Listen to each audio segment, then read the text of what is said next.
কৈলাসহর এলাকায় আজ সকাল 10টা নাগাদ এক মর্মান্তিক পথ দুর্ঘটনার সাক্ষী থাকলেন স্থানীয় বাসিন্দারা। প্রত্যক্ষদর্শীদের বয়ান অনুযায়ী আজ সকালের দিকে একটি টমটম রাস্তার পাশে দাঁড়িয়েছিল। হঠাৎ পেছনের দিক থেকে নিয়ন্ত্রণহীন গতিতে ছুটে আসা একটি অল্টো গাড়ি দাঁড়িয়ে থাকা টমটমটিকে সজোরে ধাক্কা দেয়। সংঘর্ষের তীব্রতায় টমটমটি ছিটকে যায় এবং দুইটি গাড়ি রাস্তার পাশে গভীর জলে তলিয়ে যায়।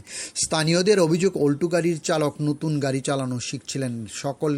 সকালের ব্যস্ত রাস্তায় এমনভাবে প্রশিক্ষণহীন গাড়ি চালানো এবং বেপরোয়া গতির কারণে এই ভয়াবহ দুর্ঘটনা ঘটেছে বলে প্রাথমিকভাবে ধারণা করা হচ্ছে। তবে এই দুর্ঘটনার নেপথ্যে রাস্তার বেহাল দশাকে দুষছেন স্থানীয়রা। তাদের গুরুতর অভিযোগ, ডাকবাংলা থেকে রাঙ্গাউটি পর্যন্ত রাস্তাটির অবস্থা অনেকটাই জরাজীর্ণ। বছর ঘুরতে না ঘুরতেই বড় বড় গর্ত সৃষ্টি হয়েছে এই রাস্তায়। এলাকাবাসীদের একাংশ মনে করছেন রাস্তার এই বিশাল গর্তগুলির বাঁচাতেই চালক নিয়ন্ত্রণ হারিয়ে থাকতে পারেন। ঘটনার পরেই এলাকা জুড়ে ব্যাপক চাঞ্চল্য ছড়িয়ে পড়েন। জানা গেছে অল্টো গাড়ির চালক গুরুতর আহত হয়েছেন এবং বর্তমানে তিনি কৈলাসহর জেলা হাসপাতালে চিকিৎসাধীন রয়েছেন। অল্টো গাড়ির চালক এবং টমটমের চালক কারোরই নাম এখন পর্যন্ত জানা যায়নি। তবে উক্ত বিষয়ে পুলিশ প্রশাসন ইতিমধ্যে তদন্ত শুরু করেছেন বলে জানা যায়। ডিউরি রিপোর্ট, খোয়াই টাইমস বাংলা।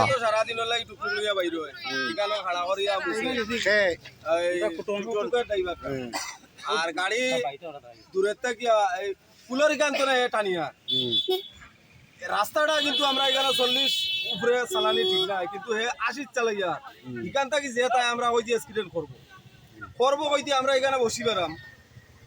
আমরা গাটার এখান থেকে ব্রেক মারছে, ব্রেক না মানিয়া আনিয়া তুল দিছে টুকটুকের পিছনে পিছনে বাড়ি মারার পরে টুকটুকটা উড়িয়া পড়া বড় দিস না, হে তো মারা গেছে। আমি মনে করছি যেরকম হে খাতা থেকে বেরিয়েছি, আমি মনে করছি হে মারা গেছে। আমি দেখার পরেও আমি আর তার দিকে চাওয়ার ক্ষমতা নাই, আমার মাথা ঘুরে গেছে, আমি দৌড় দিয়ে সরে গেছি। আচ্ছা, বালি কি সমস্যা? বালি তো সরকারি বালি, এখন সরকারি জায়গায় রাখছে, এখন তো আমরা কিছু করার নাই। এখানে আমরা যদি হাত দিতে তো আমরা কে দিব? সরকারি একটা জিনিস হাত দেওয়া মহাপাপ। মানে বালি টাকায় আর বালি টাকায় তো ওইলে ওইতো পারে, আমি জানি না, কিন্তু হ্যাঁ দূরের থেকে ব্রেক মারি আইছে। গাড়ি তো আজকে না, বালি তো আজকে প্রায় মাস 1.5 মাস ধরে কেন বালাই, আর তো অ্যাক্সিডেন্ট হইছে না।